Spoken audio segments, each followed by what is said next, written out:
Ya, peserta webinar diwajibkan untuk menggunakan nama asli saat bergabung dalam aplikasi Zoom Meeting ini.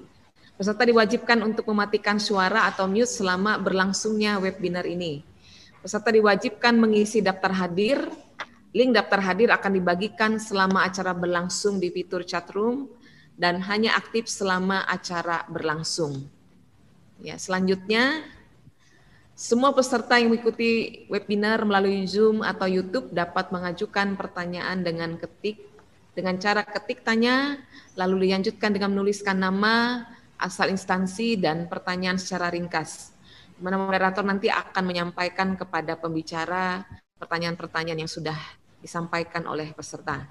Sertifikat akan dibagikan bagi peserta yang telah mengisi daftar hadir, yang telah melakukan pendaftaran di awal kegiatan ini dan mengikuti acara kegiatan ini dari awal hingga berakhirnya. Nah, saat pengisian link daftar hadir dimohon peserta dapat menulis nama dengan lengkap beserta gelar dengan jelas karena akan digunakan untuk pengisian data dalam sertifikat. Nah, peserta webinar yang kami hormati pada kesempatan ini, kita akan bersama-sama akan menyanyi lagu kebangsaan Indonesia Raya diiringi oleh instrumen musik Indonesia Raya. Dimohon kepada semua peserta bangkit berdiri.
Kepada peserta webinar dipersilahkan untuk duduk kembali.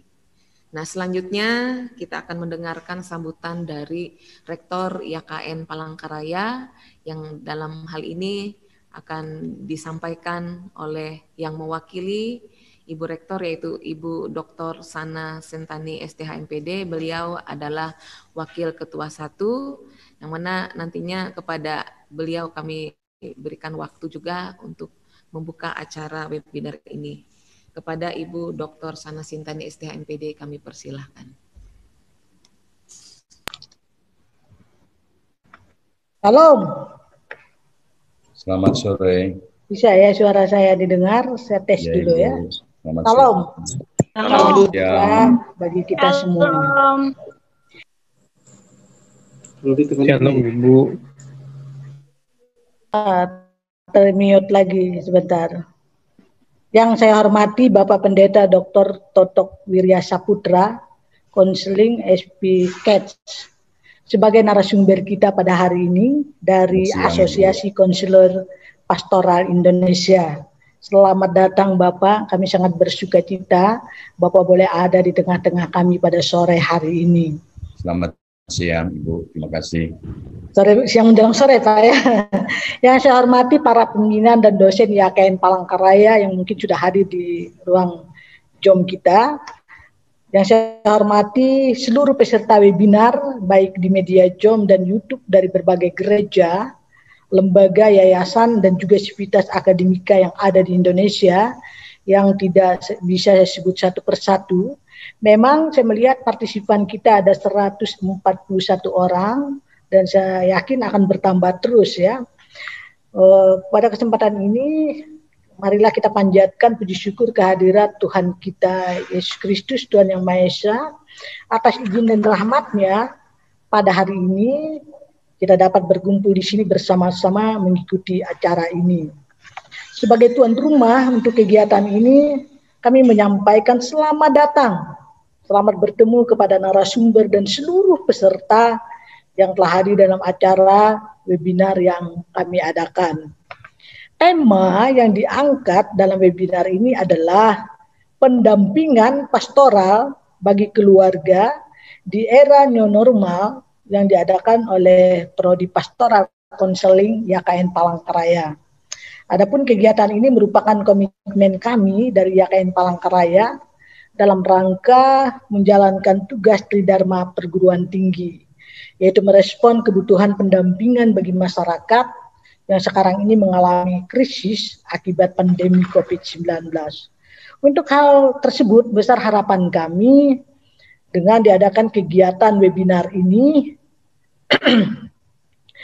dengan dapat berjalan, Bapak Ibu semua dapat mengikuti dengan baik dan lancar.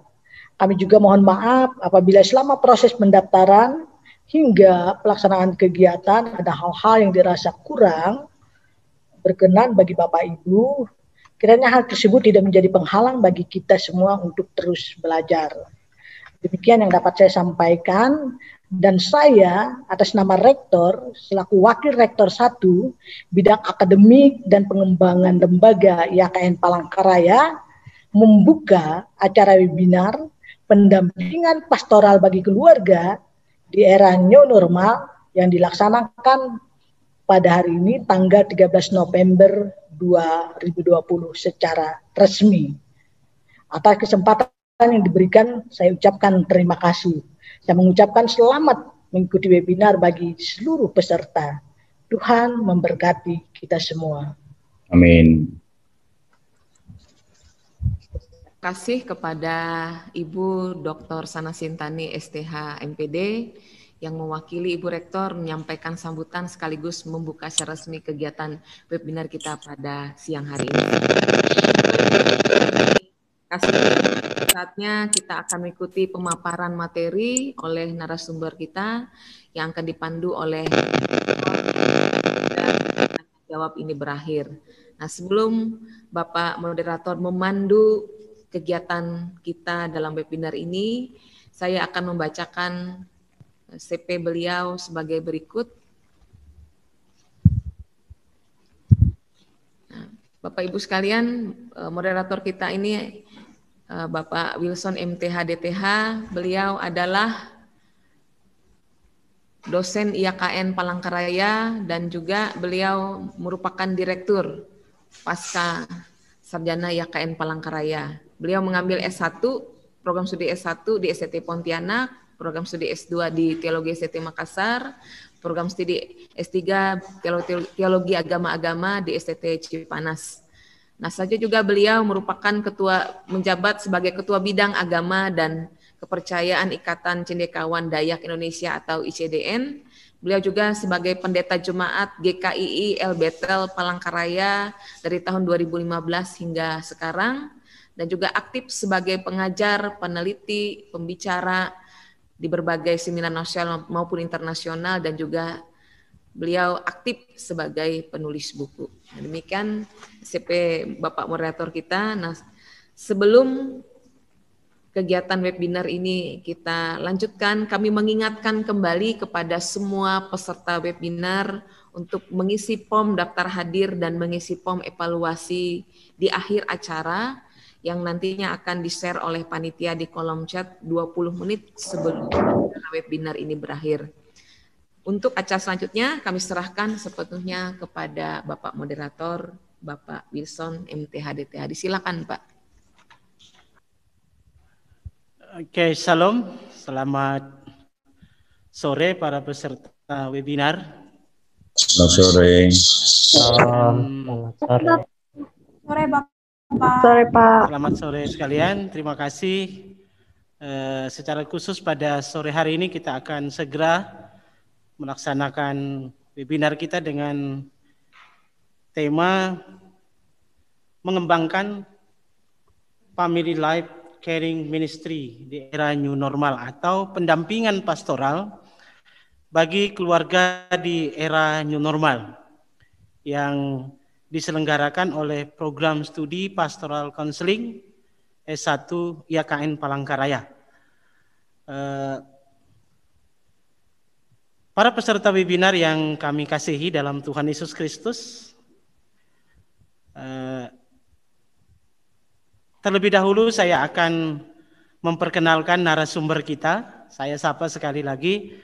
Selamat datang Pak Toto Sumarto Wirya Saputra. Selamat sore Bapak, terima kasih. Sudah berkenan hadir di tengah-tengah kami. Beliau seorang pakar di bidang konseling, ahli di bidang konseling kedukaan secara khusus. Beliau adalah Direktur Asosiasi Konselor Pastoral Indonesia, AKPI, dan beliau mendapatkan pendidikan atau menempuh pendidikan SMTH, STH, STTH di Duta Wacana Yogyakarta. Kemudian beliau juga bergelar THM di Columbia Theological Seminary. Beliau juga dipimpin, dianugerahi oleh Tuhan Dr. Degree di Asbury Theological Seminary, Biltmore, dan masih banyak lagi tugas yang Tuhan percayakan kepada narasumber kita pada sore hari ini. Dan yang paling istimewa adalah sudah 4 tahun beliau adalah Direktur Eksekutif Asosiasi Konselor Pastoral Indonesia yang berkedudukan di Jogja. Para peserta webinar yang kami kasihi, di tengah-tengah pandemi COVID-19,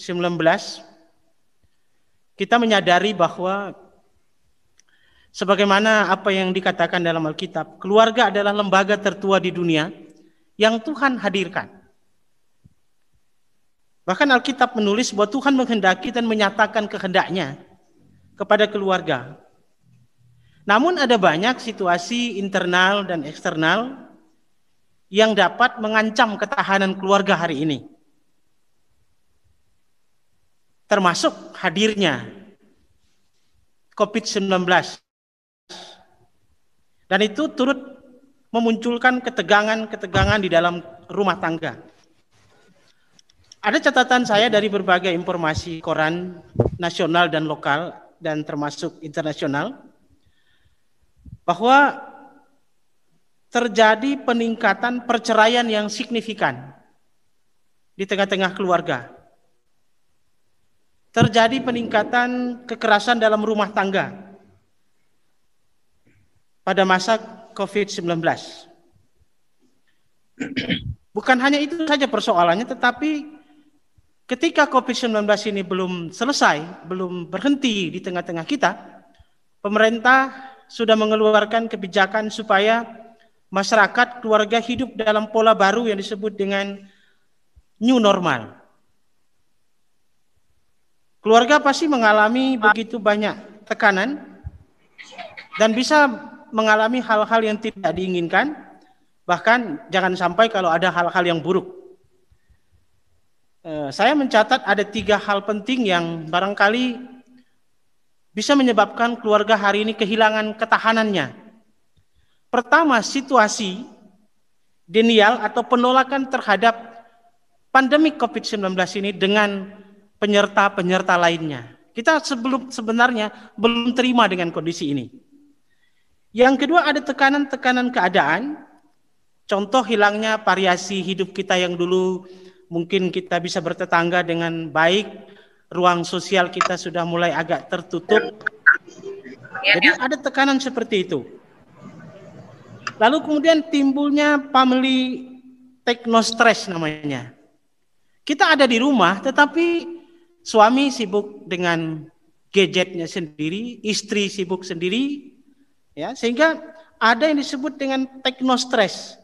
Jadi kita dibungkus seperti kepompong dalam teknologi yang ada di sekitar kita. Kemudian ada lagi keluarga kehilangan homeostatik, yang artinya relasi-relasi yang tadinya kita biasa jalankan di keluarga, sekarang harus diatur dengan aturan yang ketat. Ada komitmen baru yang harus kita lakukan, ya, gerakan 3M dan sebagainya. Dan itu menambah banyaknya problem dalam keluarga dan sekali lagi bisa menyebabkan situasi yang buruk dalam ketahanan keluarga. Tapi sebagai orang percaya kita yakin bahwa selalu ada solusi. Karena itu seminar pada hari ini menghadirkan pengembangan Family Life Caring Ministry yang akan disampaikan oleh Bapak Pendeta Toto Sumarto Wirya Saputra. Sekarang waktu sudah menunjukkan 14.29. Itu berarti Pak Toto akan menyampaikan materi sampai dengan jam 15.15. Jadi jam 3.15. Dan setelah itu nanti ada sesi tanya jawab jam 15 sampai jam 15.45. Dan sekali lagi diingatkan, para peserta webinar boleh menulis pertanyaan di chatting Zoom meeting ini. Dengan tidak berlama lagi saya persilahkan Bapak Pendeta Toto Sumarto Wirya Saputra untuk menyampaikan materi kepada kita. Silakan Pak. Terima kasih Bapak Wilson sebagai moderator seminar pada sore hari ini. Tentu saya ingin mengucapkan terima kasih atas kepercayaan dan undangan IAKN Palangkaraya kepada AKPI, dan ini menjadi bagian dari kerjasama antara Asosiasi Konselor Pastoral Indonesia atau AKPI dengan IAKN Palangkaraya pada waktu menandatangani MOU masih Sekolah Tinggi Agama Kristen Negeri Palangkaraya. Tidak apa-apa, sekira. Bapak Ibu peserta seminar,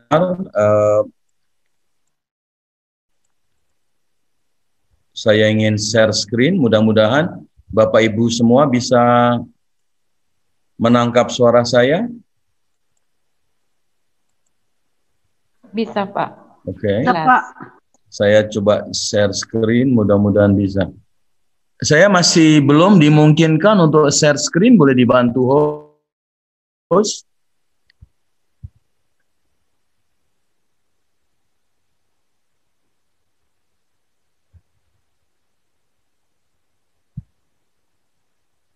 Halo, Bapak host atau Ibu host? Ya, tunggu. Mohon saya dimungkinkan untuk share screen, ini masih di host mendisablekan saya. Iya Pak, sebentar Pak ya. Sebentar lagi Pak, kita akan buka.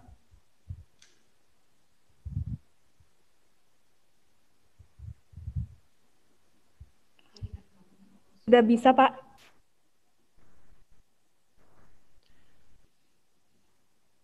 Halo Pak Toto, gimana, sudah bisa Pak? Ya, saya coba, ya.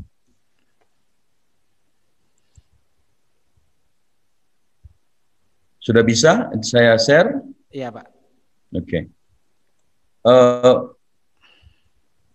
Bapak Ibu, saudara-saudari peserta seminar pada sore hari ini, saya ingin mengemukakan bahwa saya sebenarnya bukan ahli khususnya konseling keluarga. Jadi selama 15-20 tahun terakhir saya lebih banyak menangani konseling individu.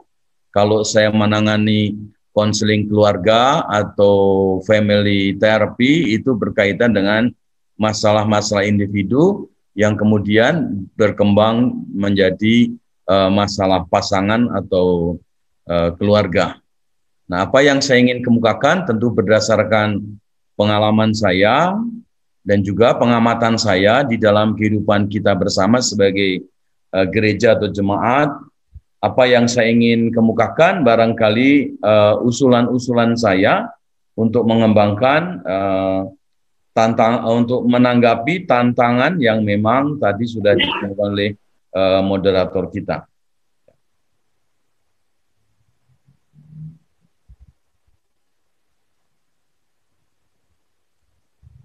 Saya coba slideshow sekarang. Ya.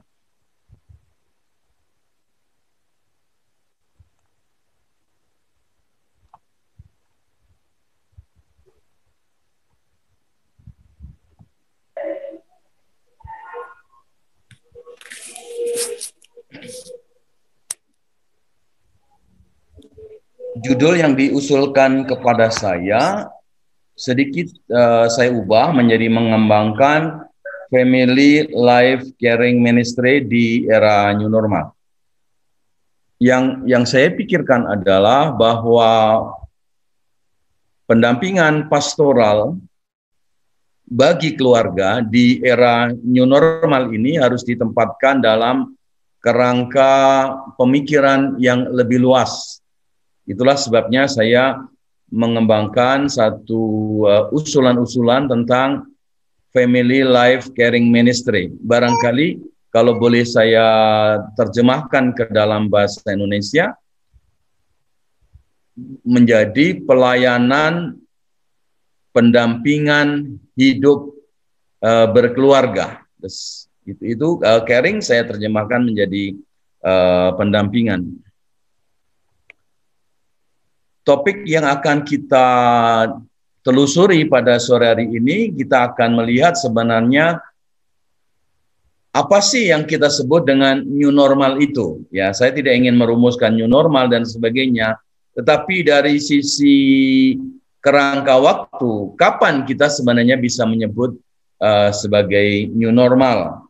Ya, karena itu sudah diputuskan oleh pemerintah bahwa kita hidup dalam situasi new normal.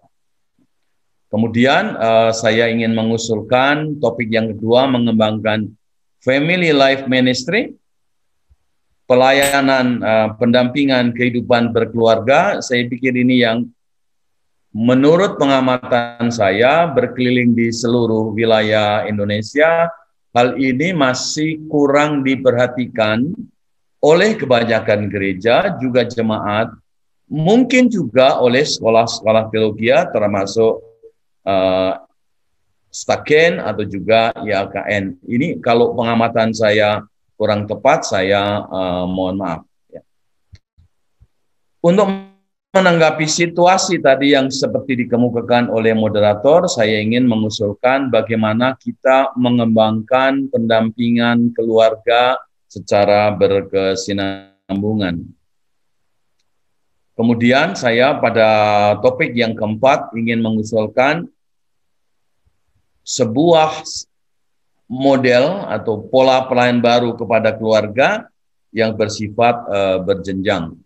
Nah, saya kira di situ Bapak Ibu semua kita bisa melihat, ya, mungkin yang dimaksud dengan normal dulu sebenarnya sudah tidak normal, kita sedikit terlambat, ya. Kalau kita bicara mengenai pandemi COVID-19, seharusnya kan sudah bulan Desember, paling lambat bulan Januari, mestinya pandemi COVID-19 ini sudah masuk di Indonesia.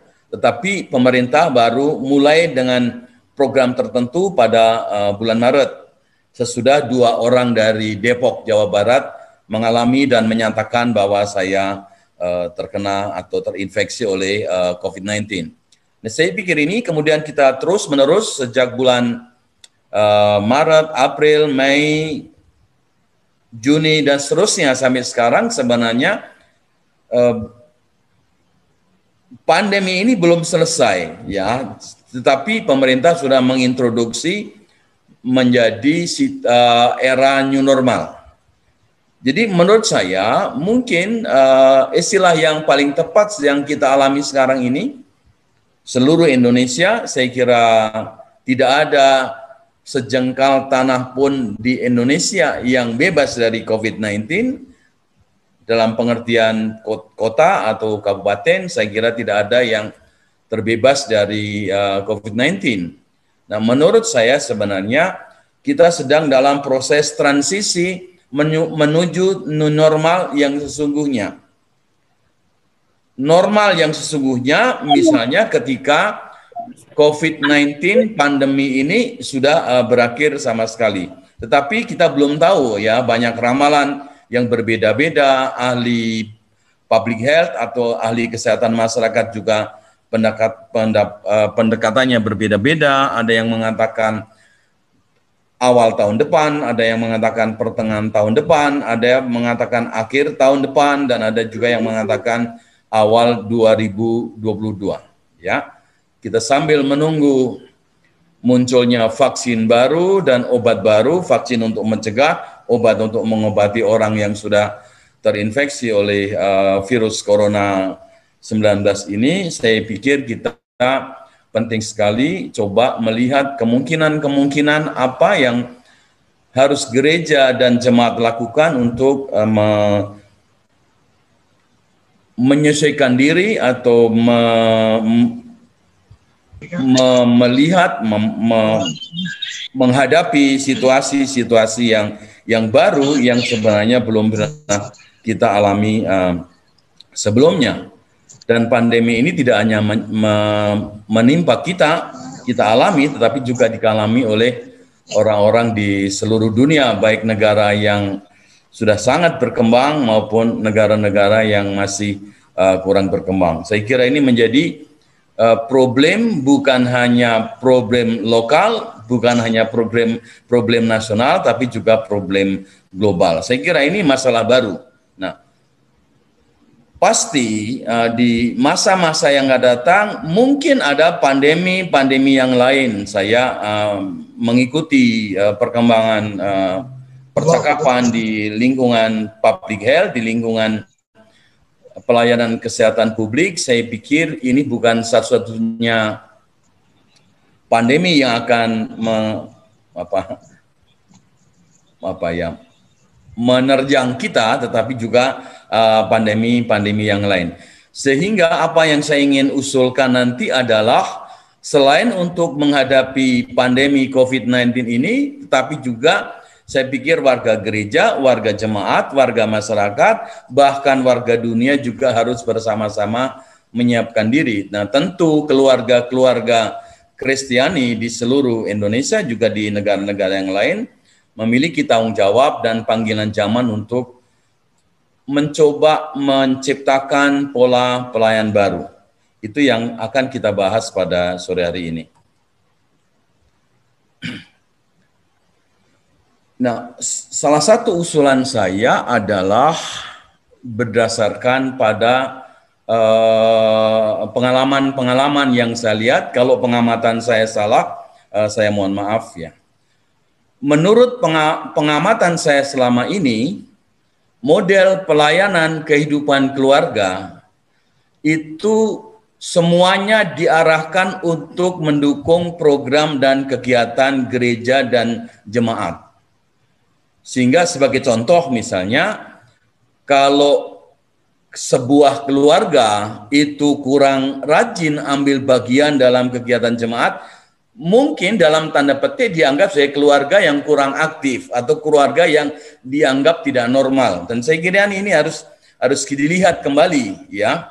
Nah, ternyata kalau arahnya ke situ, karena pelayanan kehidupan keluarga diarahkan untuk mendukung program dan kegiatan jemaat atau gereja, ketika terterjang oleh pandemi COVID-19, ya, itu boleh dikatakan gereja mengalami kebingungan bagaimana menyedot ya kegiatan sistem organis yang dimiliki oleh keluarga, ya. Dan saya kira ini menjadi sangat mungkin bukan kaotik, tetapi saya kira mengalami pergumulan berat bagaimana mengarahkan memberikan otonomi kepada keluarga-keluarga di tengah jemaat tanpa kehilangan ikatannya secara gerejawi atau secara jemaat. Saya kira ini perlu diperhatikan.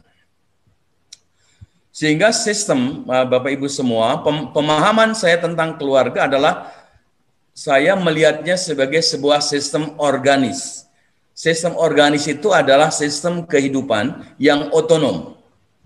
Ya, tadi saya kemukakan dalam pola yang menurut saya lihat selama ini, keluarga sebagai sistem yang otonom tidak ditempatkan dengan secara seimbang dengan sistem gereja jemaat sebagai organisasi yang otonom. Sebagai contoh, ya, kita kadang-kadang mendengar atau bahkan sering mendengar keluarga sebagai gereja kecil. Nah, ungkapan ini secara tidak bisa kita sadari bahwa keluarga kita anggap sebagai gereja kecil.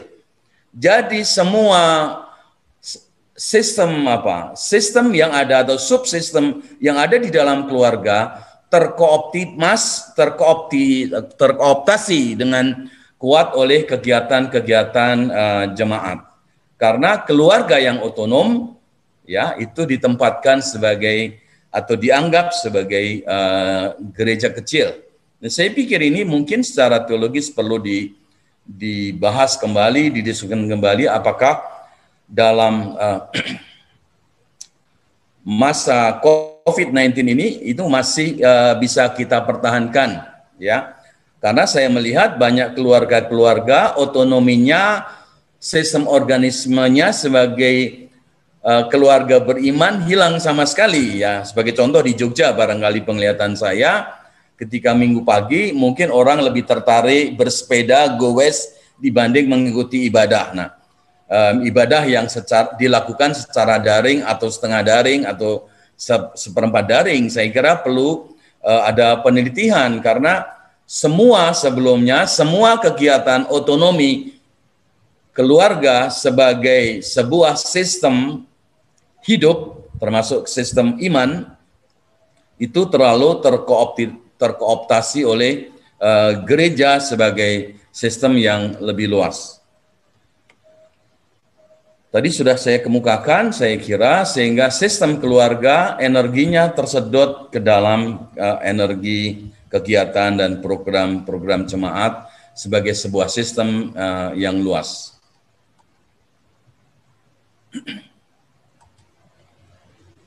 Tadi sudah saya kemukakan, saya kira, Bapak Ibu semua, yang saya maksud dengan keluarga adalah sistem kesatuan hidup secara organis, yang terdiri atas seorang laki-laki sebagai suami dan ayah.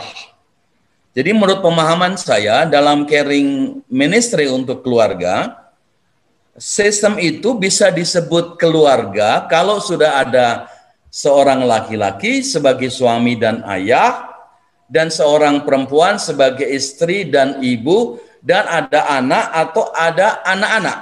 Nah, saya kira ini penting, ya. Sebagai contoh, kadang-kadang kita juga menganggap pokoknya kalau sudah menikah kita sebut keluarga. Kalau keluarga sudah lama menikah tidak punya anak, kita anggap keluarga tidak normal, saya kira di situ, ya. Jadi menurut saya gereja sekarang ini harus mengembangkan karena ciri-ciri karakteristik keluarga yang sudah lengkap dengan yang pasangan ya, yang hanya terdiri dari seorang istri, seorang suami menjadi seorang lelaki menjadi seorang suami, dan seorang perempuan menjadi istri, saya kira sangat berbeda dengan yang saya sebut tadi. Karena Bapak Ibu semua, menurut pengalaman saya selama 20 tahun terakhir ini, makin banyak orang, pasangan yang tidak memilih untuk punya anak. Kalau itu kita anggap sebagai sebuah keluarga, barangkali kita anggap aneh seorang laki-laki dan perempuan yang sebagai suami istri tidak punya anak. Ya kan, ini saya kira juga harus dipertimbangkan. Apalagi juga misalnya memang karena faktor tertentu mereka sebenarnya tidak bukan berarti mereka tidak ingin punya anak, tetapi karena faktor tertentu mereka ternyata tidak punya anak secara bertahun-tahun, selama bertahun-tahun, bahkan mungkin sampai mereka dipanggil oleh Tuhan. Dan saya pikir ini perlu dilihat secara lebih jernih sehingga tidak dicampur adukkan antara pelayanan pendampingan kehidupan keluarga, ada unsur anak sekali lagi, dan itu berarti juga pasangan. Saya kira ini perlu diperhatikan. Nah, secara konkret barangkali kalau saya melihat pemberkatan nikah, sakramen pernikahan di gereja Katolik, hampir tidak ada ucapan bahwa nanti kalau pasangan ini diberi anak dan sebagainya. Tapi kebiasaan di gereja Kristen menurut saya, ya kan, setiap kali ada pemberkatan nikah selalu ada embel-embelnya nanti semoga keluarga ini dan segera diberi anak dan sebagainya. Dan saya kira ini dalam perkembangannya mungkin tidak cocok karena tadi saya kemukakan ada orang karena alasan tertentu tidak bisa punya anak dan ada pasangan yang memilih untuk tidak punya anak. Dan saya kira ini perlu dibedakan dari sisi teori tapi juga dari sisi praktis pelayanan pastoral kita kepada keluarga dan pasangan. Nah, dan saya pikir tadi sedikit sudah disinggung oleh Bapak Wilson sebagai moderator, ya. Dengan adanya pandemi COVID-19 ini sungguh-sungguh sangat mempengaruhi kehidupan keluarga dan kehidupan pasangan. Sayang, ya, termasuk gereja saya sendiri, sayang pola pelayanannya meskipun dalam situasi COVID-19 ini tidak berubah. Kecuali barangkali sarananya yang semula itu on-site, yang semula langsung, sekarang menggunakan daring. Dan saya pikir ini perlu dikaji ulang dan kalau sebagian peserta ini dari IAKN Palangkaraya, saya kira ini menjadi tugas para ahli, tugas para saintis, teologi, juga konseling keluarga untuk melihat ini sebagai sebuah tantangan bagi kita, panggilan bagi kita untuk menciptakan sesuatu yang baru, dan satu tujuannya tadi diungkapkan oleh moderator juga, memperkuat resiliensi atau daya lentur, ada orang menyebut daya lenting, ketahanan psikososial, spiritual keluarga, tapi juga meningkatkan coping skill-nya, cara mengatasi masalah, tadi saya kemukakan, mungkin suatu saat nanti ada pandemi yang baru, dan mungkin juga COVID-19 ini akan terus berlangsung pada waktu yang cukup lama. Saya kira penting bagaimana mengatasi situasi kehidupan yang baru, dampak-dampak negatifnya dan sebagainya, tadi sudah disebutkan saya kira yang hampir tidak pernah dipikirkan oleh kita semua dan juga oleh gereja dan jemaat saya pikir. Ya, di sini perlu dipersiapkan sebelumnya, sehingga ketika itu terjadi, kita sudah siap, ya. Yang ketiga, saya kira tujuan dari Family Life Caring Ministry pola baru ini, pola yang mana nanti akan saya kemukakan adalah untuk meningkatkan social support system. Dan gereja, jemaat, gereja dalam pengertian yang luas, jemaat dalam pengertian lokal-lokal atau kongregasi di tempat-tempat tertentu, saya pikir merupakan bagian dari social support system untuk menolong keluarga ketika sudah terjadi masalah. Saya kira ini penting, perlu kita lihat bersama-sama. Yang saya pikirkan, Bapak Ibu semua, saya kira kalau saya boleh jujur, saya bisa salah pemahaman saya, nilai-nilai hakiki tentang berkeluarga di tanah Nusantara kita ini tergerus, ya. Sebagai contoh yang paling sederhana, saya yang memiliki latar belakang budaya Jawa, misalnya saya kemukakan, saya punya masalah dengan istri saya, ya. Dan itu dalam tradisi budaya Jawa, dulu kakak pertama saya otomatis boleh ikut campur tangan dalam persoalan saya, diundang atau tidak diundang. Dan pasti, misalnya ini contoh yang paling sederhana, saya ternyata bergumul dengan istri saya mau cerai atau tidak, ya. Nah, ketika kakak saya bilang jangan cerai, saya tidak boleh tidak akan mengambil keputusan untuk tidak bercerai, mempertahankan perkawinan itu. Tetapi nilai-nilai semacam itu dalam budaya Jawa sudah hilang. Ketika misalnya itu terjadi, itu tidak terjadi ya dalam keluarga saya sama istri saya. Tapi ketika itu terjadi, saya bisa bilang sama kakak saya yang pertama, kebetulan laki-laki ya, kakak aja juga mengalami hal yang sama. Kenapa ikut campur tangan dalam keluarga saya? Itu salah satu contoh konkret, ya, ketika keluarga di masa sekarang ini nilai-nilai hakiki asli tanah Nusantara itu tergerus, entah tahu oleh siapa ya, tapi saya kira kita harus sadari. Nah, ini cerita pengalaman, maaf kalau ada yang tahu keluarga ini. Saya sebagai pendeta, saya sebagai dosen Fakultas Teologi, ya, di depan rumah saya persis ada keluarga Kristiani, ya, yang selalu bertengkar, ya, selalu bertengkar, bahkan kadang-kadang anaknya dilempar keluar dari pintu itu. Tetapi saya dalam struktur masyarakat baru sebagai di perumahan, saya tidak bisa menegur atau bahkan mencegah. Yang paling bisa saya lakukan secara hukum melapor ke polisi. Nah, kalau saya melapor polisi, saya bisa dimarahin ketua RT dan ketua RW. Kok saya lancang katanya.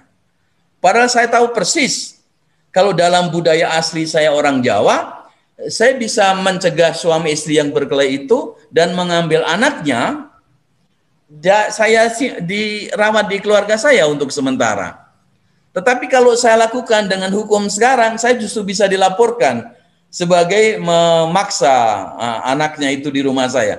Di sini sangat kompleks saya kira, ya. Nah, jadi nilai-nilai hakiki untuk melindungi tadi disebut dengan perceraian, perselingkuhan, kekerasan rumah tangga makin meningkat dalam COVID-19 ini, seolah-olah kita menjadi orang yang tidak berdaya, ya.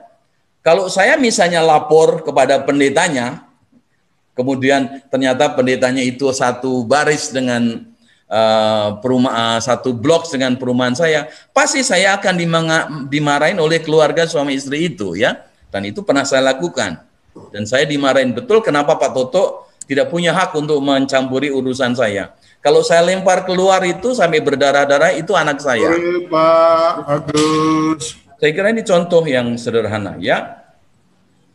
Nah, itulah sebabnya saya kira saya mengusulkan coba menggali nilai-nilai hakiki tradisi kehidupan berkeluarga asli Indonesia, kemudian mengintegrasikannya ke dalam nilai-nilai yang kita warisi dari Alkitab yang sesuai dengan tradisi Yahudi.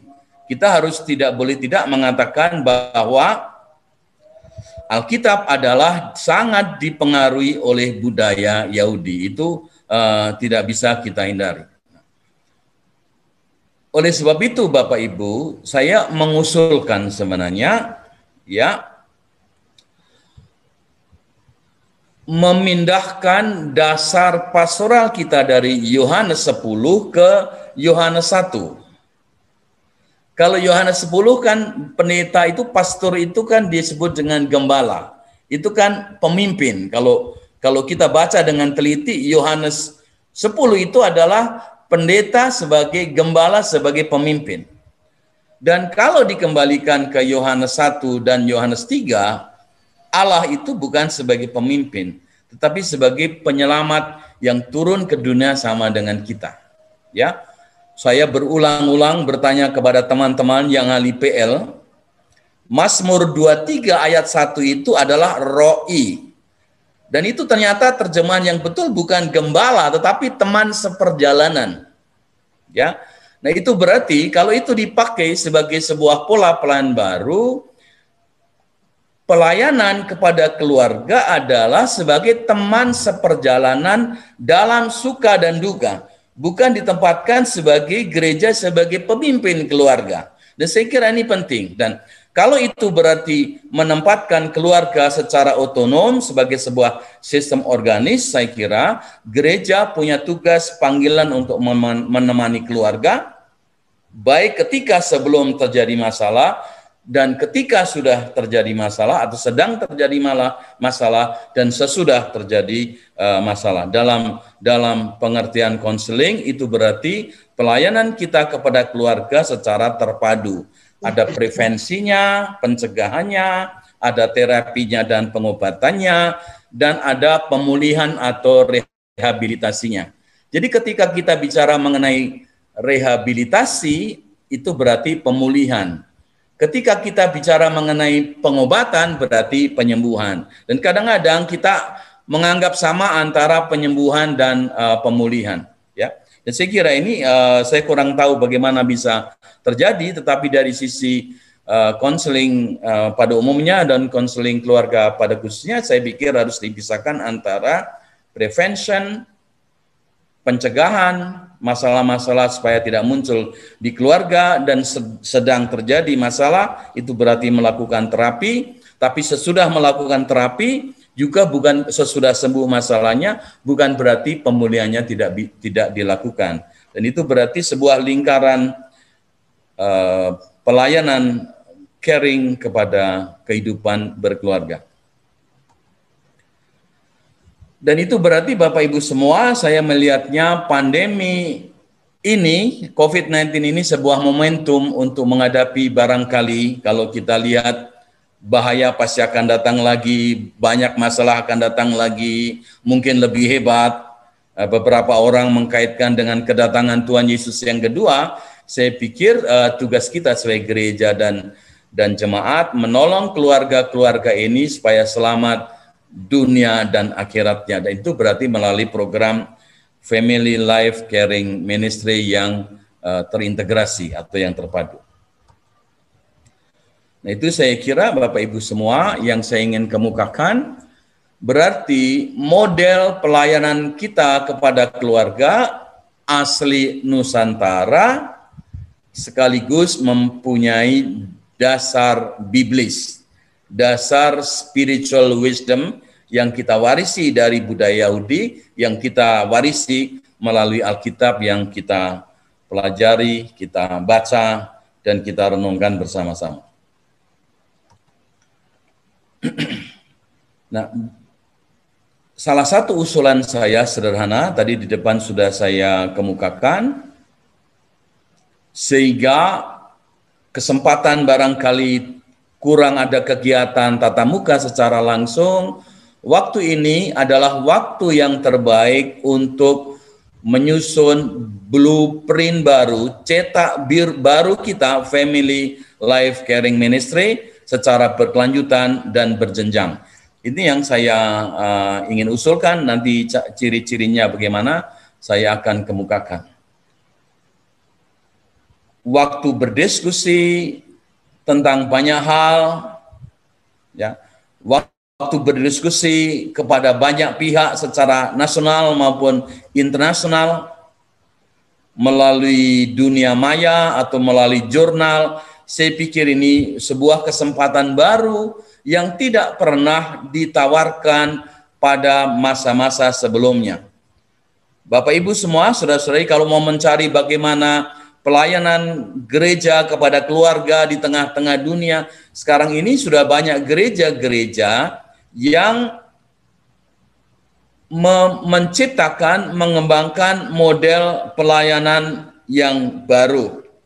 Ada tokoh pendeta yang dulu adalah pendeta mega church, pendeta gereja besar yang warganya 50.000 orang, sekarang kembali ke Alkitab, menciptakan bagaimana sistem keluarga diperkuat sehingga dia meninggalkan jemaatnya yang begitu besar itu 50.000 orang. Sekarang dia merawat keluarga kecil dari satu keluarga ke keluarga lain.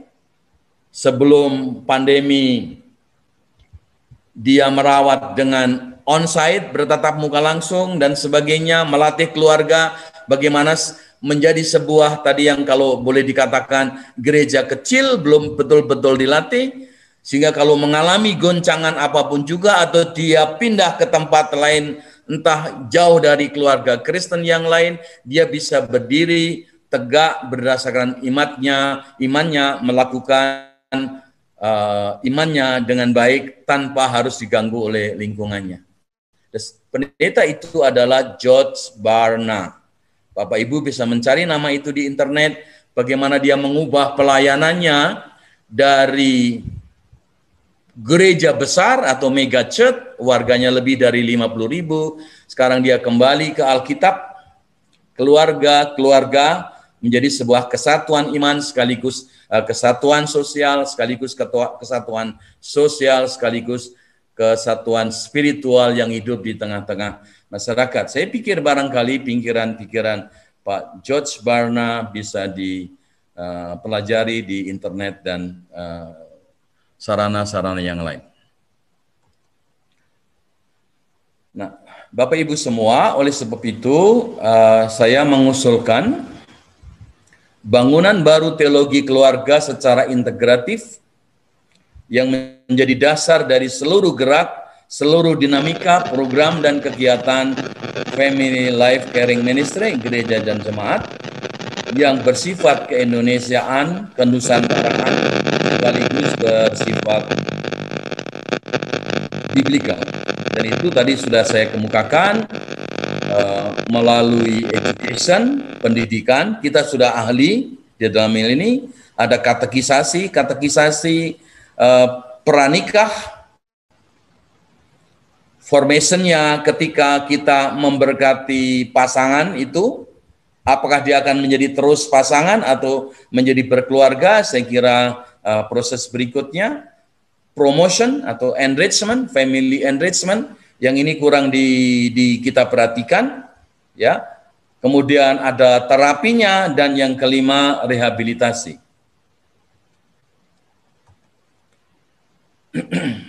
Saya kira di situ, oke. Ya. Dan saya pikir Bapak Moderator tadi sudah menyebut kita harus betul-betul melakukan kajian dampak pandemi atas keluarga, baik keluarga Kristiani maupun non-Kristiani. Kemudian kita mengembangkan Family Life Caring Ministry atau pelayanan pendampingan kehidupan berkeluarga atau PPKB. Tadi saya usulkan pelayanan yang terpadu dan pelayanan yang berjenjang.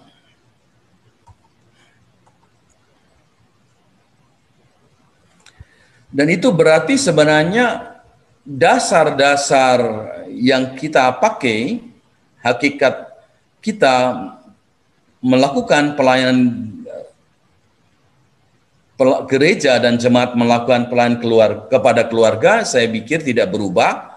Apakah itu di situasi normal dulu sebelum bulan Maret, atau pada masa pandemi dan masa transisi, atau masa new normal, atau kita belum tahu, ya. Yang berubah adalah lingkungannya, lingkungan hidupnya, situasi dan kondisi hidup. Tetapi dasar kita adalah tetap sama, ya. Tadi saya kemukakan adalah dasar kita ambil bagian di dalam Tuhan Allah menyelamatkan keluarga-keluarga. Tadi saya sebut dunia dan akhirat. Nah, menurut saya sekali lagi karena terlalu disedot oleh kegiatan jemaat, mungkin pengamatan saya bisa salah sehingga menurut saya terbatas pada tindakan-tindakan liturgis, dan intervensi gerejawi lain. Nah, kadang-kadang melakukan perkunjungan gerejawi selalu dilihat dari sisi hukum gereja, kesalahan apa dan sebagainya, ya, tidak melihat dari sisi keluarga itu secara fisiknya, secara mentalnya, secara sosialnya, dan secara kebatinannya atau spiritualnya. Contoh yang paling sederhana, saya kira saya bisa salah, ya. Setelah pasangan menerima sakramen pernikahan di lingkungan Katolik atau di lingkungan Protestan itu pemberkatan nikah, tampaknya tidak ada pendampingan berkesinambungan secara sistematis untuk keluarga. Mungkin yang dilakukan melalui khotbah dan sebagainya, melalui renungan-renungan dan sebagainya, itu penting, tetapi saya kira sebagai contoh yang paling sederhana, contohnya ketika saya menikah, pendeta berkhotbah, kamu harus mengasihi seumur hidup, ya, tidak boleh dipisahkan. Itu betul.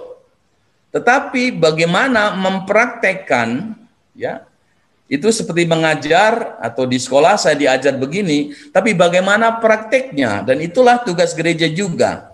Sehingga menurut saya sebenarnya begitu selesai sakramen pernikahan, begitu selesai pemberkatan nikah, seharusnya itu adalah awal dari proses pendampingan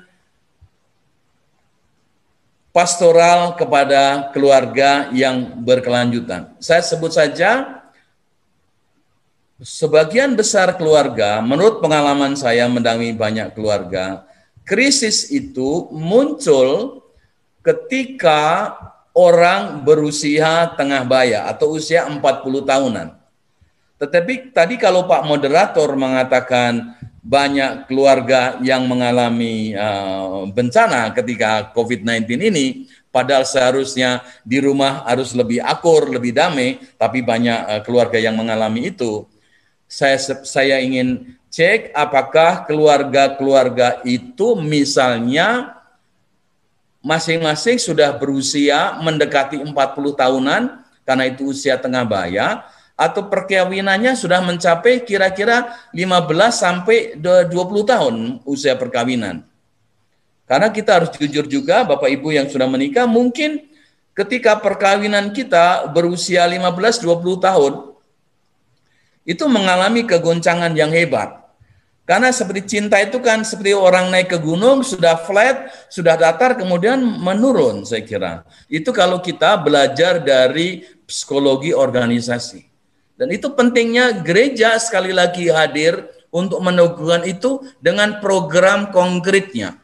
Pelayanan Alkitab penting, tetapi saya kira pelayanan Alkitab harus dilengkapi pada masa sekarang ini dengan psychological wisdom, dengan kearifan sosial, kearifan spiritual yang jauh lebih dalam, karena tantangan-tantangan eksternal jauh lebih kompleks. Sehingga saya kira kita juga harus menolong setiap keluarga untuk menghadapi situasi tantangan-tantangan yang kompleks itu. Dan selamat sore Pak Toto. Ya. Kita punya waktu sekitar 7 menit lagi. Oke Pak, ya. Oke, makasih. Pak. Ya, makasih Pak.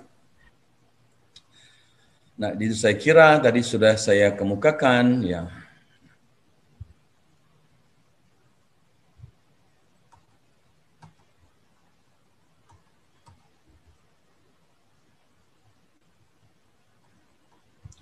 Nah, Bapak Ibu semua, dari sisi persiapan perkawinan, saya kira sudah pada waktunya juga kita menggunakan alat-alat yang sudah dikembangkan untuk meramalkan titik-titik risiko.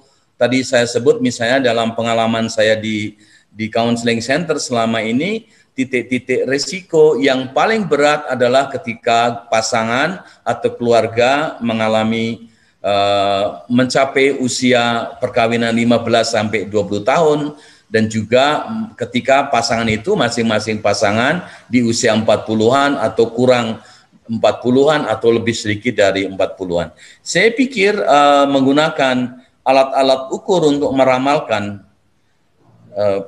situasi yang akan dihadapi oleh keluarga, saya kira penting. Ya, salah satu pengalaman saya misalnya, banyak keluarga, kalau Bapak Ibu melihat perkembangan orang yang mengalami schizofrenia juga makin banyak, ya karena banyak faktor juga. Saya pikir menggunakan alat-alat ukur ini untuk meramalkan, ya, situasi yang akan terjadi, ya, apakah itu melalui kecenderungan psikologis yang tesnya disebut dengan Myers-Briggs Type Indicator, sudah muncul secara umum, bisa dicek di internet. Tetapi juga menurut saya juga adalah misalnya apakah, ya ini usulan saya, ketika calon mempelai akan menikah sekarang kan hanya kesehatan fisiknya, tetapi kesehatan mentalnya tidak terukur. Sejauh mana pasangan ini bisa menahan stres yang berat atau setengah berat atau ringan, saya kira ini perlu dikemukakan. Dan itu sebenarnya Bapak Ibu semua, untuk memperkirakan titik-titik risiko itu bisa dimasukkan juga menjadi pemahaman bagi pasangan calon yang akan menikah.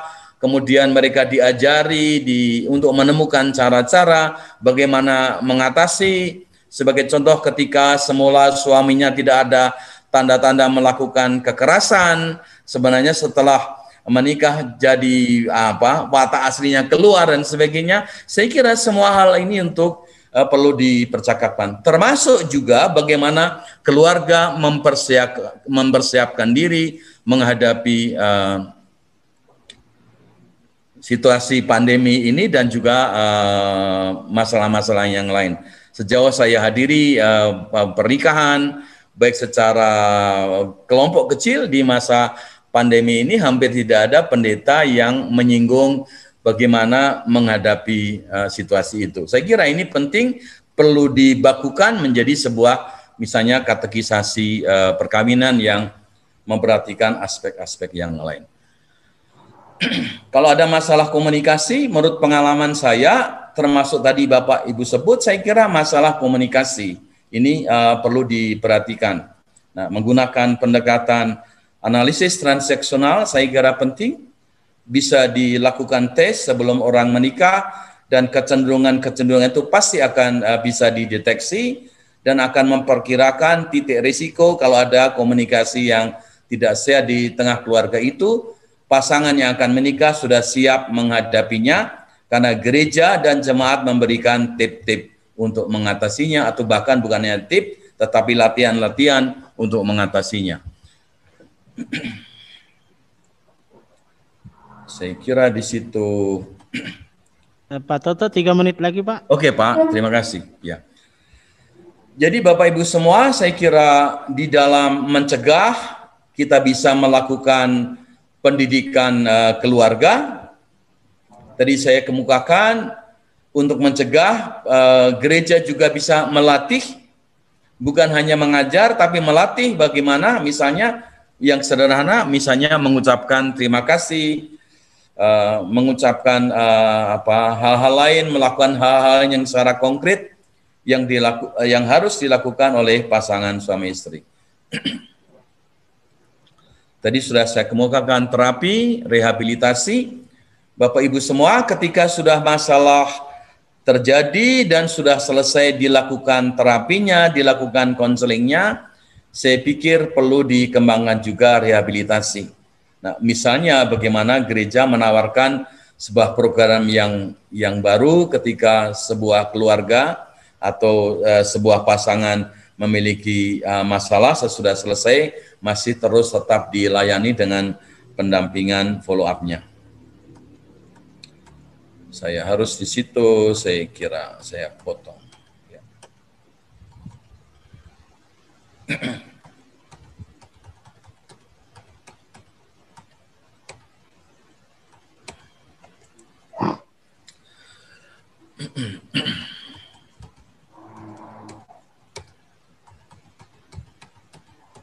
Bapak Ibu bisa lihat sendiri Yang saya ingin kemukakan, saya kira kita harus mengembangkan pelayanan pastoral kepada keluarga secara berjenjang. Ya, saya melihat di banyak gereja seolah-olah semua urusan keluarga ditangani oleh pendeta setempat dan juga majelis baik penetua maupun diaken. Padahal sementara mereka tidak pernah berlatih. Mungkin ketika zaman dulu masalah-masalah belum kompleks bisa dilakukan atau dilayani oleh mereka. Tetapi saya pikir ketika sekarang sudah kompleks, perlu ada spesialisasi menurut saya. Yang pertama, tugas gereja adalah melatih seluruh keluarga untuk menghadapi situasi pandemi ini, ya, atau situasi-situasi keluarga yang lain, kemudian mengembangkan penolong profesional generalis, konselor, dan saya kira juga mengembangkan profesional spesialis, konselor perkawinan dan keluarga. Saya kira ini panggilan dari gereja, melatih pendeta, mempersiapkan pendeta untuk menjadi warga jemaatnya keseluruhan saling tolong-menolong sebagai social support system, kemudian mengembangkan penolong profesional, tetapi juga saya kira sudah waktunya melihat masa pandemi atau masa-masa selanjutnya, saya kira perlu mengembangkan spesialis-spesialis di dalam konseling perkawinan dan keluarga. Saya pikir saya mohon maaf kalau tidak bisa menyajikan semua yang saya persiapkan karena waktunya terbatas. Terima kasih. Terima kasih Pak Toto yang sudah menyampaikan materi webinar kepada kita pada sore hari ini, dan seperti janji saya di awal bahwa kita akan memiliki waktu bertanya sekitar 20 menit ya, atau 30 menit. Ya, 30 menit waktu untuk bertanya. Sudah ada di tangan saya beberapa pertanyaan, karena itu izinkan saya untuk nanti menseleksi pertanyaan dari para peserta. Yang pertama pertanyaan dari Pendeta Gebi dari GPIB Jemaat Pelita Hidup Depok. Pertanyaannya, mohon dijelaskan perbedaan penyembuhan dan pemulihan. Seperti yang tadi disampaikan oleh Pak Toto, beda antara penyembuhan dan pemulihan. Itu pertanyaan pertama. Saya akan masuk ke pertanyaan yang kedua, Pak. Boleh, Pak ya? Biar 3 pertanyaan sekaligus. Ya boleh, kalau berkaitan, Pak. Ya.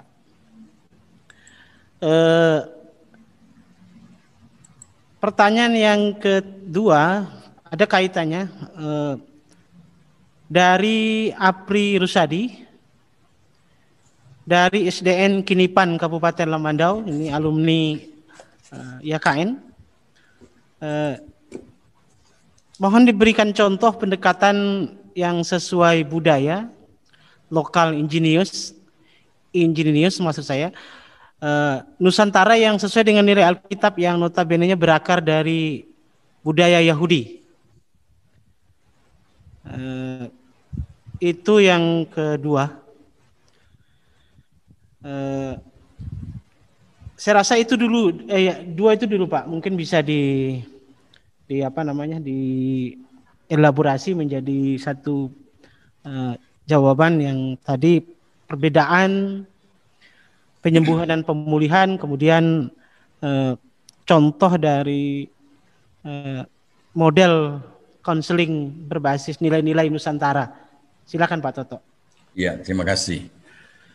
Yang pertama saya ingin kemukakan untuk Pendeta Gebi, saya menggunakan model medis rumah sakit. Ya, misalnya ketika seorang mengalami kecelakaan, harus ditolong, harus dioperasi, tulangnya yang patah dioperasi, kemudian operasinya sudah selesai, tetapi masih memerlukan rehabilitasi medis.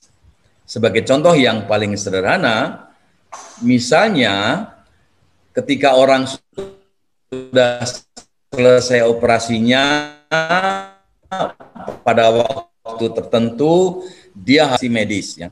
Sama juga ketika sebuah keluarga mengalami masalah, ya, taruhlah misalnya tadi melakukan kekerasan rumah tangga. Kekerasan rumah tangganya sudah selesai, ya. Tetapi kenapa itu muncul lagi? Karena mungkin tidak ada proses rehabilitasinya, ya. Proses rehabilitasi yang paling sederhana biasanya kalau di dalam konseling itu melalui kelompok-kelompok konseling kelompok atau pendampingan kelompok. Bisa tidak misalnya selesai masalahnya, sudah damai itu kan masalahnya sudah selesai. Ternyata mungkin masih ada akar-akar yang perlu diselesaikan. Misalnya, boleh tidak di jemaat itu diadakan semacam kelompok Alkitab atau menggunakan KTB atau situasi yang lain, sehingga orang yang melakukan situasi damainya, kalau itu bisa dilakukan oleh jemaat karena jemaatnya cukup besar, bisa juga dilakukan dengan jemaat-jemaat yang lain. Saya kira ya harus mengembangkan itu. Sehingga ketika saya sudah menyelesaikan masalah KDRT tadi, untuk mempertahankannya, saya merekomendasikan kepada dia untuk mengikuti pertemuan khusus yang dipakai untuk mempertahankan situasi damainya. Nah, saya kira di situ kalau mau ya. Contohnya misalnya keluarga yang suaminya atau istrinya suka mabuk-mabuk sudah diselesaikan, tetapi kan tidak ada tindakan lanjutnya. Nah, rehabilitasi harus menjadi tindakan selanjutnya supaya dia tidak mabuk lagi. Mungkin harus masuk dalam semacam pendampingan kelompok, saling memperkuat sehingga dia tidak kambuh mabuknya lagi. Itu kalau perbedaan antara penyembuhan dan pemulihan. Di detoksifikasi, racun narkobanya sudah habis, tetapi tidak selesai di situ. Supaya tidak kumat, dia dimasukkan di rumah sakit rehabilitasi ketergantungan obat misalnya. Ya, dan saya kira di situ mungkin itu. Nah, yang kedua, contoh konkret, Bapak Ibu semua, saya kira pengetahuan saya terbatas, ya kan? Pengetahuan saya terbatas karena begitu ragamnya budaya-budaya asli indigenous di Indonesia. Saya pikir tugas kita bersama untuk mencarinya. Barangkali saya bisa juga menggunakan situasi budaya Jawa, kan? Sebagai contoh, ketika saya punya klien pasangan yang memiliki masalah, sementara dia masih punya orang tua, keduanya lengkap atau mertuanya masih ada, ya, saya kira saya akan melibatkan keluarga. Jadi yang saya dampingi bukan hanya pasangan itu, tetapi juga saya melibatkan keluarga. Karena apa? Menurut pemahaman saya sebagai orang Jawa, peranan orang tua maupun peranan mertua itu penting.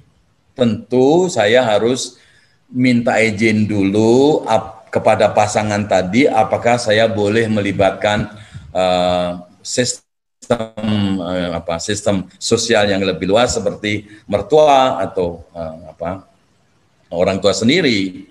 Atau kalau itu tidak ada, saya akan bertanya kepada keluarga itu berdua, kira-kira saya bisa melibatkan siapa yang dapat menolong Anda. Dan itu berarti saya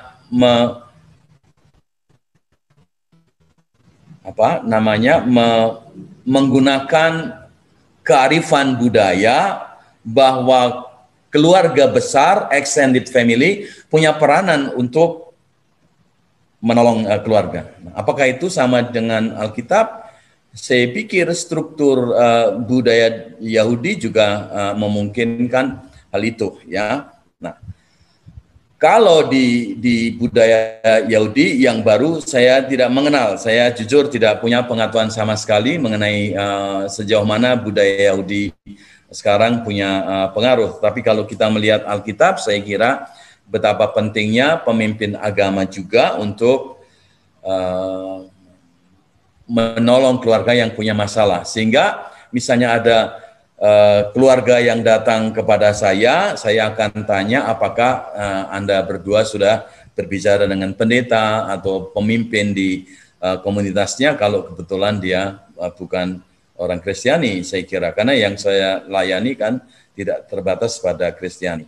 Itu barangkali yang bisa saya pakai sebagai contoh bahwa baik Alkitab maupun budaya saya sebagai orang Jawa menghargai keterlibatan keluarga besar untuk menolong keluarga yang punya masalah. Tetapi dari sisi kode etik konseling memang saya harus seizin orang itu. Saya pikir itu. Terima kasih. Terima kasih Pak Toto. Masih ada lagi pertanyaan. Saya coba untuk memilih berdasarkan pendalaman materi yang sudah Pak Toto tadi sampaikan. Ini dari Amelia, dari Sylvia ya, dari Sylvia di apa namanya nih di Bukit Bamba, Gereja GKE Bukit Bamba. Kemudian ada saya padukan dengan salah satu pertanyaan lain. Seringkali gereja melakukan konseling pasca nikah itu seperti orang terima gaji rapelan gitu. 1-2 hari selesai gitu. Padahal ketika mereka menghadapi problem dalam rumah tangga, ketika mereka selesai menikah, problem itu baru dimulai. Ya. Sementara gereja sendiri belum mempersiapkan bentuk konseling berkesinambungan, apalagi kalau kita bicara konseling pasca nikah terhadap pasangan-pasangan yang tadi juga Pak Toto sudah katakan ada masa di mana 15 tahun setelah usia pernikahan ada goncangan-goncangan di dalam rumah tangga. Poin dari pertanyaan ini, bagaimana pandangan Pak Toto terhadap kondisi yang sering terjadi sehingga gereja perlu melakukan apa terhadap proses bimbingan berkesinambungan dan berjenjang ini Pak? Silakan Pak. Ya. Saya pikir pertanyaan ini sangat menarik untuk kita gumuli sekarang ini dan seterusnya ya. Usulan saya sederhana. Pengalaman saya di jemaat, kadang-kadang kan kita ini melakukan syukuran, ulang tahun perkawinan dan sebagainya ya. Nah, bisa enggak misalnya setiap kali ulang tahun perkawinan ini, contoh yang paling sederhana, mudah-mudahan gereja masih punya catatan ya. Nah, contoh yang paling sederhana, barangkali ayat yang dipakai untuk renungan syukuran keluarga ini adalah ayat yang dipakai untuk khotbahnya pendeta dulu. Nah sekarang dengan catatan, dengan komputer kan bisa sederhana. Jadi pendeta atau majelis sebelum mengunjungi ulang tahun perkawinan tadi cek di situ dulu. Sambil mengingatkan, Bapak Ibu masih ingat nggak dulu nyanyiannya yang favorit ya. Oleh sebab itu, saya ketika melayani perkawinan, saya tidak yang menentukan nyanyiannya. Saya tidak yang menentukan ayat untuk khotbah saya. Nah, seharusnya antara katekisasi pernikahan atau konseling pranikah sama pernikahan harus nyambung. Pada waktu penutupan katekisasi pranikah atau konseling pranikah, kita tanya ayat mana yang mau dipakai untuk pedomanmu sepanjang umurmu perkawinan. Saya kira ini penting juga nyanyian. Mungkin nyanyian favorit yang dia itu ya, yang dia pegang. Dan saya jujur lupa ayat mana yang dipakai oleh pendeta sepuh itu ketika saya menikah dan nyanyian mana. Tahun 70-an itu belum ada komputer Pak Wilson, jadi tapi sekarang saya kira harusnya ada di situ. Itu salah satu alat ya misalnya. Jadi itu kan kelanjutan ya. Nah, untuk melihat tadi mungkin perlu ada semacam berjenjang itu apakah dia simpatisan, apakah dia ada nggak retret pasutri 5 tahun, orang yang sudah punya usia pernikahan 5 tahun misalnya, kemudian 10 tahun, kemudian 15 tahun. Nah, dan yang saya pikirkan tadi menanggapi Pak Wilson, saya kira jujur juga banyak pendeta yang mengalami pergumulan menurut saya ya. Kadang-kadang saya diminta oleh sinode dan sebagainya. Pertanyaan saya jadi miopik. Pak, usianya Bapak Ibu pendeta itu usianya berapa? Oh, 40 Pak, 38. Nah, kan cocok ramalan saya. Nah, ini berarti sebenarnya bisa juga dilakukan pendampingan khusus, retret khusus, pelatihan khusus untuk meneguhkan mungkin percakapan khusus. Jujur, karena kesibukan upacara ini, upacara itu, pendeta tidak punya waktu. Pendeta jemaat tidak punya waktu. Makanya salah satu usulan saya tadi, sebaiknya sinode memikirkan orang yang betul-betul punya kapasitas, punya latihan, punya persiapan. Tapi kalau boleh jujur, biasanya menurut saya, jemaat itu kalau punya masalah tidak mau bicara sama pendeta karena nanti takut dipersalahkan. Nah, bisakah misalnya di tingkat klasis kalau jemaat itu gereja itu terlalu besar, di tingkat sinode, syukur kalau di tingkat jemaat ada, ya mungkin memang ada pendeta yang ditugaskan oleh sinode untuk mengurusi ini. Jadi orang itu akan merasa bebas bicara karena nanti tidak disebarkan kemana-mana. Saya selalu ya, hari kemarin ada orang pendeta yang meluk kepada saya, dia jujur dengan ketua klasis, sore harinya sudah seluruh klasis pendetanya tahu semua, ya itu. Nah, ini kan salah satu contoh saya kira, menurut saya harus ada pendeta yang khusus punya keterampilan, dipersiapkan untuk menjadi konselor keluarga, pendamping keluarga, sehingga orang bisa bicara dengan dia. Tetapi menurut pengalaman saya, paling tidak di usia perkawinan 15-20 tahun mengalami critical period atau periode yang kritis, juga sekitar usia pasangan 40-50 tahun. Apa saya menjawab atau tidak tadi Pak? Kok saya malah sedikit ya, melenceng barangkali. Coba diulang lagi Pak pertanyaannya tadi. Saya rasa sudah menjawab. Oh sudah. Sudah Pak. Ya. Jadi karena pendeta itu tidak punya waktu yang cukup, mungkin juga harus rendah hati menyerahkan pada orang lain. Ya. Dan itu kunci. Jadi menurut saya lebih baik mencegah daripada mengobati. Tapi titik-titik kritis bisa dilihat. Oleh sebab itu jujur, beberapa gereja sudah mulai bukan pemberkatan ulang, tetapi ketika ulang tahun perkawinan ke-15 dan 20, pasangan ini secara sendiri-sendiri kalau tidak ada temannya, diminta berdiri di depan gereja meneguhkan kembali janji-janji nikahnya. Itu salah satu yang ditempuh. Apakah ini bisa ditempuh di jemaat GKI atau tidak? Itu harus dibicarakan melalui sidang sinode barangkali. Tetapi itu menarik ya. Jujur saya sendiri, ini Ibu Gaby tahu ya dulu Sekum Sinode ketika saya di Jogja dan saya ulang tahun ke-25, saya minta saya usulkan kepada pendeta jemaat untuk mengadakan upacara khusus meneguhkan kembali janji perkawinan saya. Saya kira karena saya seorang konselor jadi saya tahu kebutuhannya. Ya, mungkin dari saya tidak, mungkin dari istri saya tidak, tapi tetangga bisa mengganggu saya dan mengganggu istri saya, sehingga saya perlu kembali meneguhkan. Ini contoh konkret bahwa saya ada ibadah khusus. Karena ketika saya diteguhkan di GKJ, karena istri saya dulu meskipun anggota GKI Jabar, tapi waktu kuliah di GKJ, saya minta bukan di GPIB, tetapi saya minta upacaranya di GKJ juga, supaya saya dan istri saya punya ingatan, oh dulu diteguhkan di GKJ dan janjinya itu. Nah kalau saya masih punya catatan ayat pernikahan pasti Pak Pendeta itu yang dulu mantan Sekum Sinode GPIB pasti saya minta untuk itu dan nyanyiannya. Dan nyanyian juga akan dipakai, tapi sayang saya nggak punya catatan. Pak Pendeta Sepuh yang menikahkan saya sudah meninggal. Jadi saya ini contoh, saya memberi contoh sendiri bahwa saya pun sebagai seorang konselor, sebagai seorang dosen, sebagai seorang pendeta juga mengalami pergumulan dan perlu diingatkan kembali. Dan mudah-mudahan pendeta lain juga mengikuti itu sehingga goncangan-goncangan gelombang kehidupan tidak menggoncangkan kapal keluarga. Itu Pak. Terima kasih Pak Toto, sangat menarik.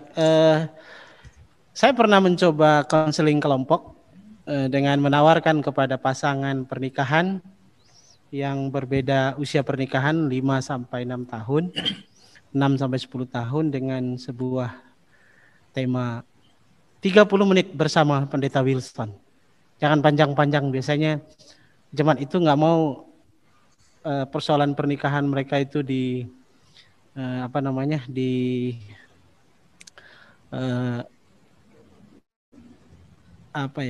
konselor yang bisa dipercaya kan, seperti Pak Toto bilang tadi, jangan sampai nanti persoalan pernikahan mereka sampai ke pendeta, minggu depan malah dikhotbahkan pendeta, Pak.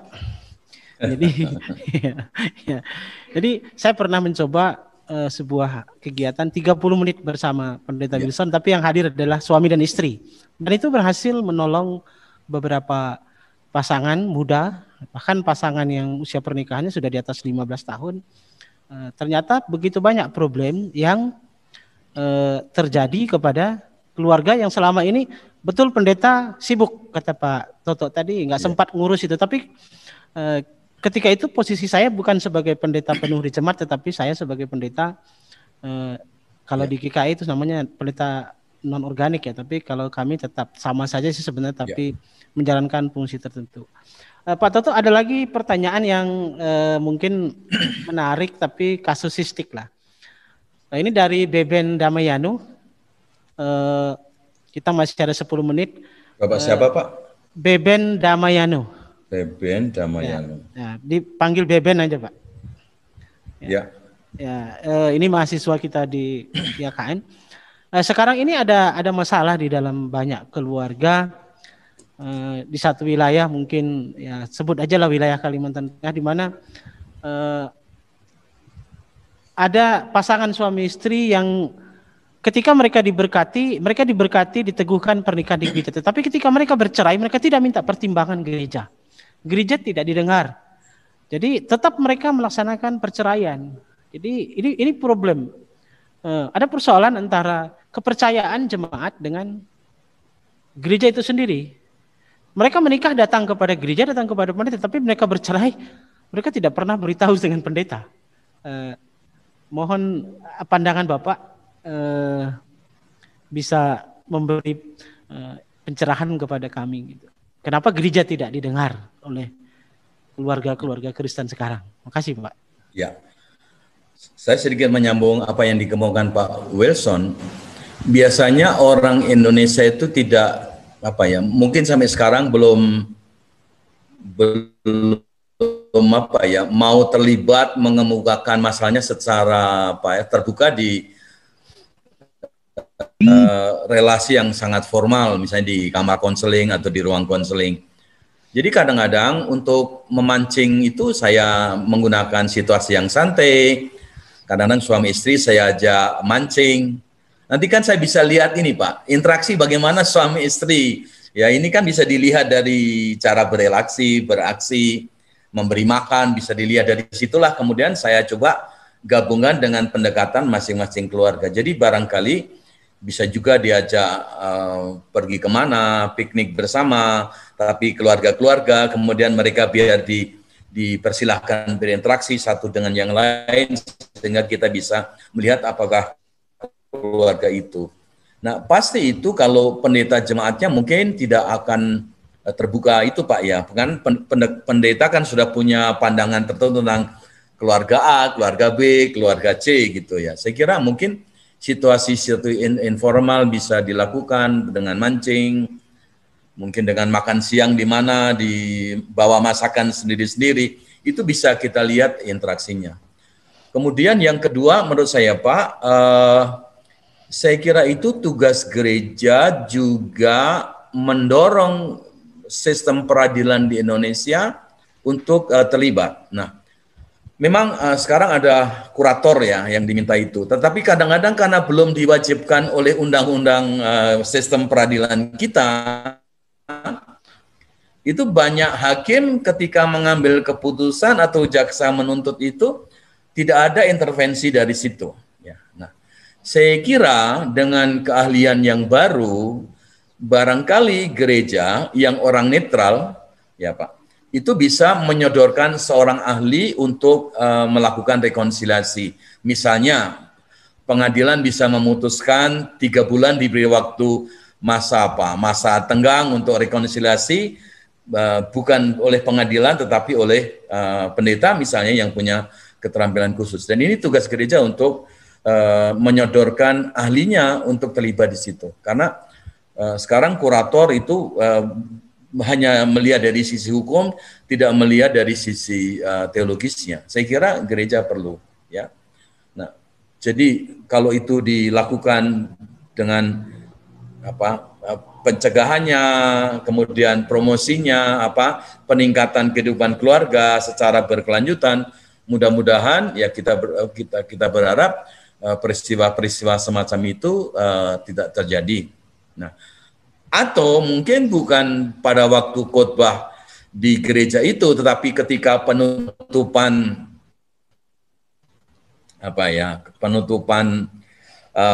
konseling pranikah atau katekisasi pranikah, hari itu juga harus diangkat secara terbuka.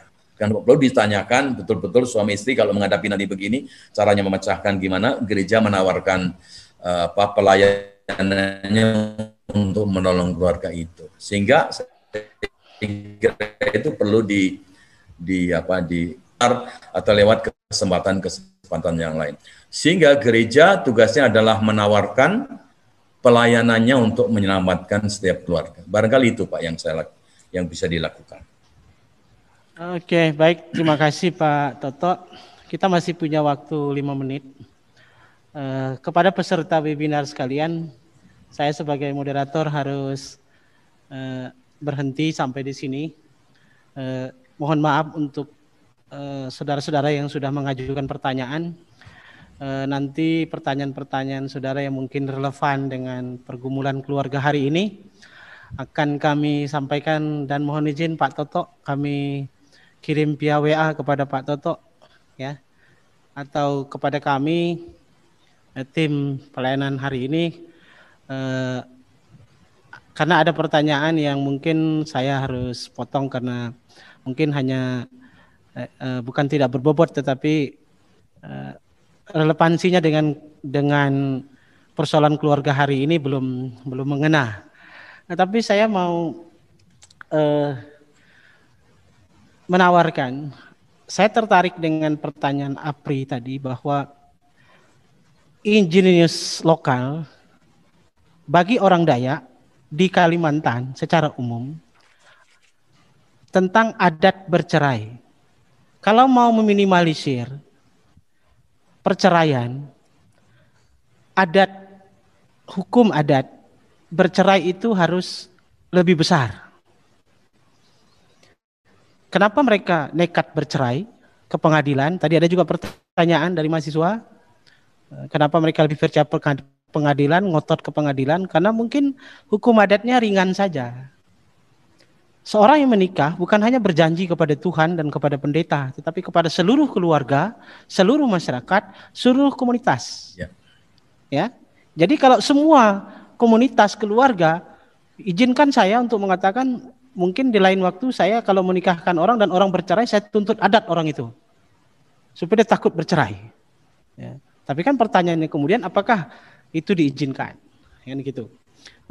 Bapak Ibu sekalian, itu hanya contoh saja. Ada kearifan lokal tentang hukum adat suku Dayak di Kalimantan yang bisa kita pakai sebagai sarana untuk menolong keluarga. Dan itu mungkin perlu penelitian yang serius. Akhirnya saya menarik benang merah bahwa di tengah-tengah pandemi COVID-19 di era new normal ini, mau tidak mau gereja harus memiliki otonomi keluarga yang di mana tadi keluarga adalah sebuah organis yang terdiri dari laki-laki yang menjadi suami dan ayah, perempuan yang menjadi ibu dan anak-anak dan istri. Mereka perlu dibekali, perlu dikuatkan untuk memiliki otonomi keluarga agar mereka dapat menolong dirinya sendiri dengan mengembangkan nilai-nilai lokal. Ya, dengan mengembangkan nilai-nilai lokal yang berkelanjutan dan berjenjang. Jadi gereja seperti yang Pak Toto katakan tadi, ambillah Mazmur 23 ayat 1, gereja berjalan bersama dengan mereka. Ya, sehingga teologi kita tentang keluarga, tentang peran gereja menjadi lebih penting hari ini untuk menyelamatkan tatanan pertahanan keluarga di tengah-tengah era new normal ini. Terima kasih sekali lagi saya sampaikan kepada Pak Toto Wirya Saputra dan seluruh peserta webinar, dan akhir kata saya ucapkan terima kasih kepada kita semua. Salam konseling, Tuhan memberkati. Tuhan memberkati. Boleh ngatakan sesuatu, Pak? Oke. Closing statement dari Pak Toto. Sederhana, kalau tentu waktu kita terbatas, banyak hal yang belum bisa saya kemukakan. Kalau Bapak Ibu masih membutuhkan pertimbangan-pertimbangan, pemikiran-pemikiran saya lebih suka dengan email sebenarnya, ya. Tapi kalau boleh juga dengan WA, saya kira bisa dengan WA, bisa dengan email, mungkin percakapan bisa diteruskan. Dan saya sepakat kepada Pak Wilson untuk menggunakan kearifan lokal di dalam pencegahan, di dalam peningkatan dan juga terapi dan rehabilitasi. Saya pikir itu perlu kita gali bersama-sama. Budaya kita sangat kaya. Siapa tahu juga ada kesamaan dari budaya-budaya di Indonesia ini, sekaligus diintegrasikan dengan kearifan Alkitab. Dan itu berarti juga barangkali ketika ada proses pengadilan, bukan hanya gereja dilibatkan, tetapi juga tua-tua adat dilibatkan. Jujur di lingkungan Jawa, tua-tua adat sudah dimusnahkan dari bumi Pulau Jawa. Ya. Oke, terima kasih Pak Toto. Di Dayak masih ada, ya. Karena keponakan saya juga menikah dengan orang Dayak, Pak, di di Kalimantan Tengah bagian timur, berdekatan dengan Kalimantan Timur, ya. Ya, Pak. Oke, Pak. Ya, terima kasih Pak Toto. Ya. Saya kembalikan kepada Ibu Rina untuk meneruskan acara kita. Ya, terima kasih kepada Bapak Moderator. Terima kasih juga kepada narasumber kita, Bapak Pendeta Dr. Toto Wirya Saputra yang sudah memberikan Ibu Rina Teriasi. Ya, pengetahuan, ya, pencerahan, motivasi bagi kita semua. Nah, peserta webinar yang kami hormati, sebelum kita berpisah dari ruang Zoom ini, marilah kita bersama mengikuti sepatah kata penutup dari Ketua Program Studi Pastoral Konseling IAKN Palangkaraya sebagai Ketua Panitia acara webinar kita hari ini, yang nantinya juga akan menutup acara webinar ini dan sekaligus akan memimpin doa penutup kepada Ibu Carolina STH MSI. Disilahkan. Shalom. Selamat sore, salam sejahtera bagi kita semua. Yang terhormat Rektor IAKN Palangkaraya dalam hal ini diwakili oleh Wakil Rektor 1, Dr. Santani STH MPD. Yang terhormat narasumber webinar Bapak Pendeta Dr. Toto Wirya Saputra, Konselor Pastoral Kedukaan sebagai Direktur Eksekutif Aktif. Yang terhormat moderator, Direktur Pasca Sarjana, Bapak Pendeta Wilson DTH. Yang terhormat para pimpinan dan sivitas IAKN Palangkaraya serta seluruh peserta webinar dari berbagai gereja, komunitas, serta perguruan tinggi yang ada di Indonesia.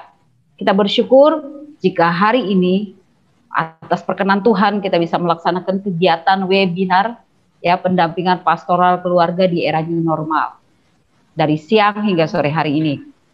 Perlu kami laporkan bahwa peserta webinar sore ini terdiri dari para pendaftar umum yang berjumlah kurang lebih 164 orang, dan dari sivitas IAKN Palangkaraya sendiri ada 73 orang, sehingga total yang mendaftar 219 orang. Tetapi ternyata sejalan sementara kita berjalan terus ada masuk terus gitu ya para pendaftarnya. Terima kasih kepada narasumber yang telah bersedia berbagi wawasan, pengetahuan serta pengalaman bagi kita semua. Kiranya apa yang sudah kita terima hari ini semakin menambah wawasan kita dalam kita melayani keluarga-keluarga, memberikan pendampingan bagi mereka yang membutuhkan pelayanan dan juga perhatian kita. Kita berjalan bersama-sama dengan mereka dan kita ada bersama dengan mereka. Terima kasih saya ucapkan pada seluruh tim pelaksana, dalam hal ini seluruh panitia yang sudah bekerja keras sehingga kegiatan ini dapat terlaksana dengan baik. Akhir kata, kami mohon maaf jika ada kekurangan selama kegiatan ini berlangsung. Kiranya kita bisa bertemu di webinar yang akan datang.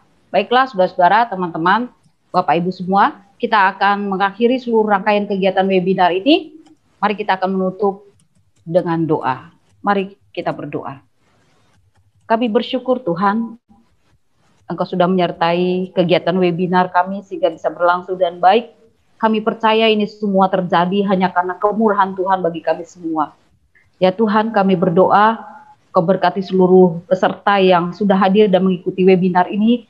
Kiranya setiap kami boleh Tuhan pakai untuk kami boleh menjadi pendamping keluarga yang sungguh-sungguh membutuhkan, dan kami boleh ada bersama dengan mereka, dan kami boleh sungguh-sungguh boleh menjadi berkat dimanapun kami berada. Kami berdoa Tuhan bagi narasumber Bapak Toto yang sudah meluangkan waktu bagi kami semua. Kiranya Tuhan berikan kekuatan, kesehatan senantiasa dalam melakukan tugas dan pelayanan yang Tuhan percayakan kepadanya. Kami juga menyerahkan IAKN Palangkaraya, bahkan juga AKTI. Tuhan memberkati setiap kami dalam setiap tugas dan pekerjaan kami. Terima kasih Tuhan Yesus, kami bersyukur dan menutup seluruh rangkaian kegiatan webinar hari ini di dalam nama Bapa, Anak, dan Roh Kudus, di dalam nama Tuhan Yesus Kristus. Amin. Amin. Saya kembalikan kepada NC.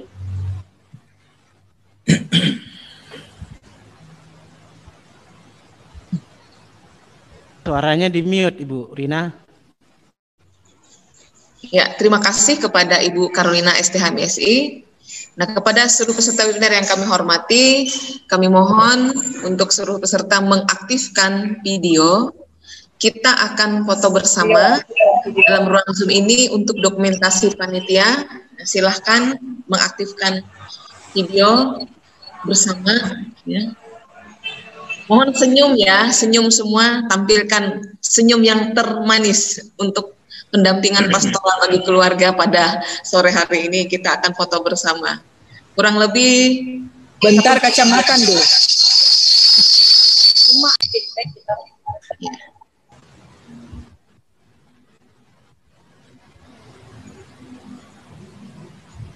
Ya. Ya, senyum ya Bapak Ibu. Oke. Ya, senyum. 1 menit. Wah, panjang sekali. Ya, karena banyak sekali Pak di layar ini. Senyum manis dulu untuk Pak Toto. Untuk semua. Ya, untuk senyum Tuhan, manis untuk Pak Toto. Terima kasih Pak Toto. Sama-sama. Terima kasih kepada foto bersama. Ini masih proses ya Bapak Ibu, tolong senyumnya ditahan dulu. Sehat kalau senyum.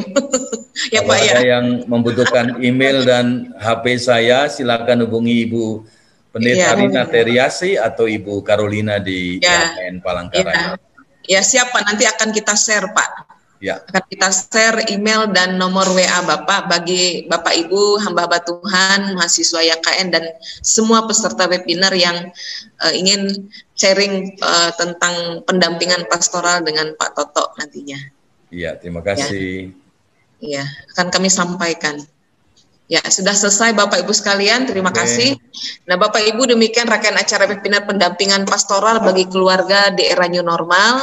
Kami informasikan juga sertifikat dan materi kita pada hari ini akan dibagikan melalui email dan WA group 1 minggu setelah kegiatan ini. Nah, sekali lagi kami ucapkan terima kasih kepada narasumber kita dan seluruh peserta webinar. Semoga webinar ini bermanfaat bagi kita semua. Sekali lagi kami atas nama panitia memohon maaf jika ada kekurangan selama kegiatan ini berlangsung. Dan juga semoga apa yang sudah kita dengarkan bersama dan diskusikan bersama pada hari ini sangat bermanfaat untuk kita melakukan pendampingan pastoral bagi keluarga kita sendiri ataupun bagi orang-orang yang ada di sekitar kita. Tuhan memberkati kita semua. Sayonara. Sampai berjumpa lagi. Selamat sore, terima kasih Pak Toto. Tuhan memberkati. Terima kasih Pak Toto. Terima kasih Pak Toto semua. Yang di Kupang, terima kasih. KKN Manado. Dari Sumatera. Di Indonesia bagian timur, ya, Indonesia bagian barat, terima kasih. Saya mohon lift duluan ya, saya mohon izin. Oke, saya juga mohon izin Ibu Bapak. Terima kasih Ibu Rina sama Carolina sama Pak Wilson, semua teman-teman di